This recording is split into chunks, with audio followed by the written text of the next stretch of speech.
Em nossos ambientes de convívio, existem pessoas que inspiram e outras que intimidam. Isaac era uma pessoa que causava inspiração e, às vezes, intimidação aos que lhe cercavam. Ele agia com rapidez, leveza e equilíbrio diante dos desafios que surgiam. Sua prontidão em obedecer a Deus inspirava, mas também intimidava aqueles que não conseguiam ter tal atitude. Na passagem de Gênesis, capítulo 26, 12 e 30, narra um episódio da vida de Isaac, filho de Abraão, que destaca temas como a bênção divina, a prosperidade, os conflitos com os vizinhos e a confirmação da aliança de Deus com a família de Abraão. Inicialmente, Isaac planta na terra e recebe uma colheita abundante, 100 vezes maior do que o semeado, uma clara indicação da bênção de Deus. Sua riqueza cresce, e ele adquire muitos rebanhos e servos. Esta prosperidade, no entanto, gera inveja nos filisteus, um tema recorrente na Bíblia, onde a bênção de Deus, muitas vezes, leva à inveja ou conflito com outros. Posteriormente, os filisteus tapam os poços que haviam sido cavados no tempo de Abraão, seu pai, e Isaac é obrigado a sair daquela terra.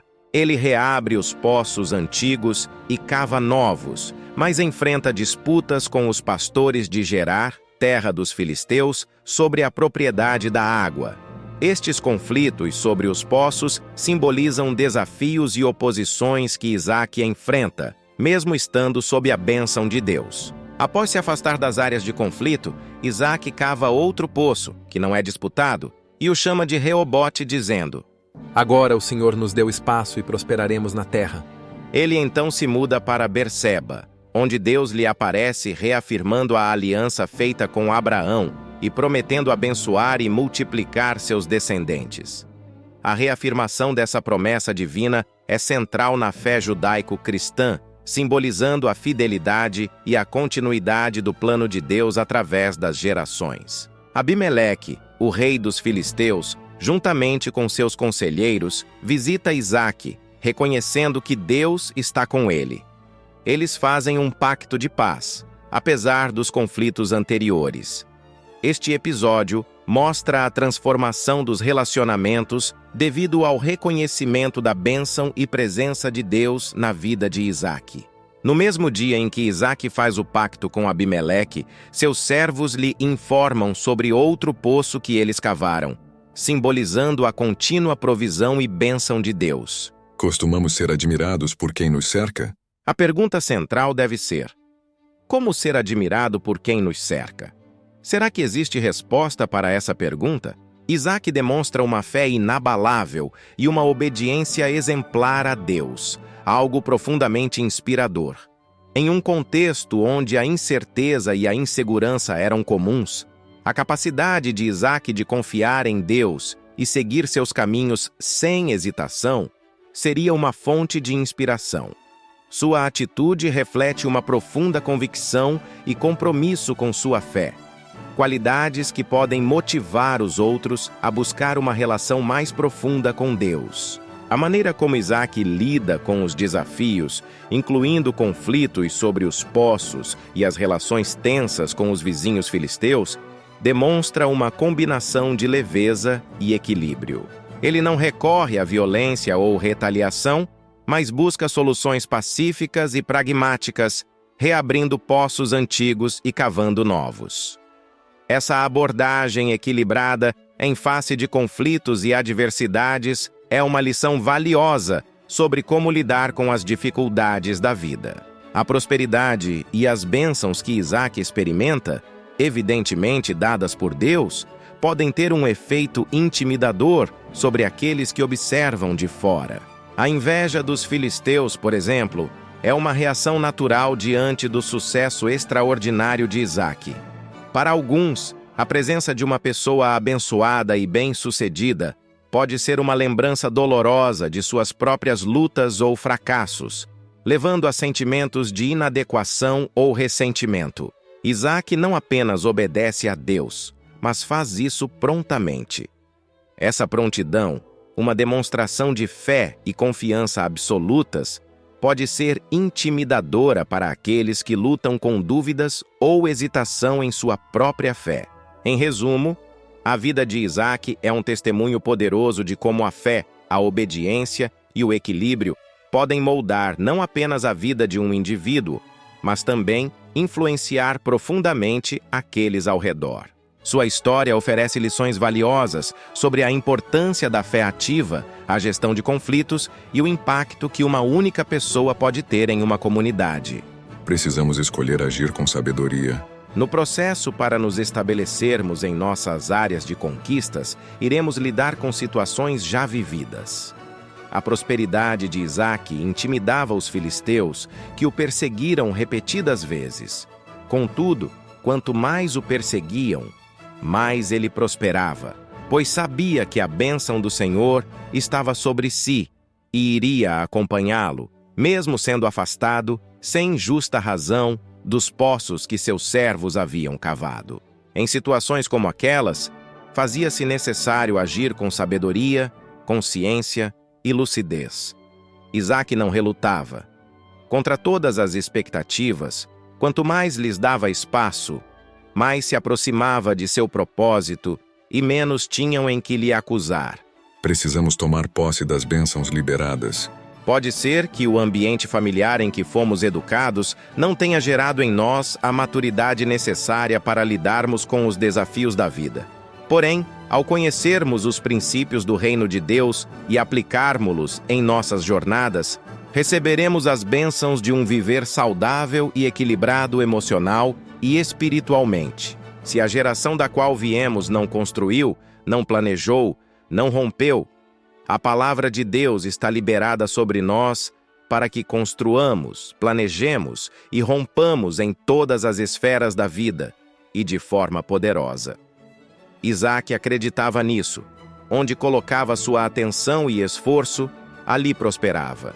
O que falta para tomarmos posse das promessas de Deus para nossas vidas? A resposta dessa pergunta é profundamente significativa e encontra eco em várias passagens e ensinamentos da Bíblia.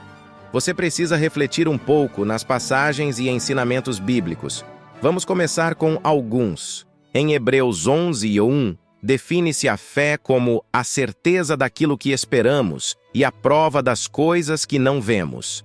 Para tomar posse das promessas de Deus, é essencial ter fé e confiança inabaláveis nele. Isso significa acreditar nas suas promessas, mesmo quando as circunstâncias parecem desfavoráveis ou quando as respostas às orações não são imediatas. Já em 1 Samuel 15:22, Samuel diz a Saul que obedecer é melhor do que sacrificar. A verdadeira obediência a Deus implica seguir seus mandamentos e buscar sua vontade em todas as áreas da vida. Muitas vezes, a plenitude das promessas de Deus se manifesta através da nossa submissão e disposição para fazer a sua vontade, mesmo quando é difícil ou incompreendida por nós. Em Tiago 1:4 fala sobre a importância da perseverança, que deve completar sua obra para que sejamos maduros e íntegros. A paciência é crucial no processo de tomar posse das promessas de Deus. Muitas vezes, há um período de espera e crescimento que precede a realização das promessas. Em João 15:5, Jesus diz: Eu sou a videira, vós sois os ramos. Quem permanece em mim e eu nele, esse dá muito fruto, porque sem mim nada podeis fazer. Um relacionamento íntimo e constante com Deus é fundamental. Através da oração, da meditação na palavra e da comunhão com outros crentes, crescemos em nosso conhecimento de Deus e de sua vontade para nossas vidas. Em Mateus 5:3 diz: Bem-aventurados os pobres em espírito, pois deles é o reino dos céus. Reconhecer nossa dependência de Deus e manter um coração humilde são essenciais para recebermos as suas bênçãos. Deus resiste aos soberbos, mas dá graça aos humildes. Tiago 4:6. Romanos 12:2. Nos incentiva a não nos conformarmos com este mundo, mas a sermos transformados pela renovação da nossa mente. Isso implica em alinhar nossos pensamentos, atitudes e ações com a palavra de Deus, permitindo que Ele transforme nosso coração. Em resumo, Tomar posse das promessas de Deus não é apenas uma questão de reivindicar bênçãos, mas envolve um profundo compromisso com a fé, a obediência, a paciência, o relacionamento com Deus, a humildade e a transformação pessoal. É um processo contínuo de crescimento espiritual e alinhamento com a vontade de Deus. O que nos diferencia é o que nos abençoa. É comum procurarmos ser e agir como os que nos rodeiam, mas Deus depositou em nós características e qualidades diferentes das que têm as demais pessoas. O que há de mais diferente em nós, muitas vezes, é a porta que nos leva a algo novo. O Senhor deseja usar isso como meio para abençoar. O que nos diferencia da maioria das pessoas é a chave para vivermos as bênçãos de Deus para nós. Isaque não era como os filisteus, mas foi preciso Deus tirá-lo de junto dos filisteus para entender esse princípio. Deixamos uma pergunta reflexiva. Conseguimos identificar nas pessoas o que elas têm de especial? Pense sobre essa pergunta no seu dia a dia. Em seu trabalho, em sua vida pessoal, na sua família. Se você é capaz de identificar o que cada pessoa tem de especial. Existem palavras e promessas poderosas liberadas sobre nossas vidas. É nosso trabalho crer e pavimentar o caminho para o cumprimento de cada uma delas.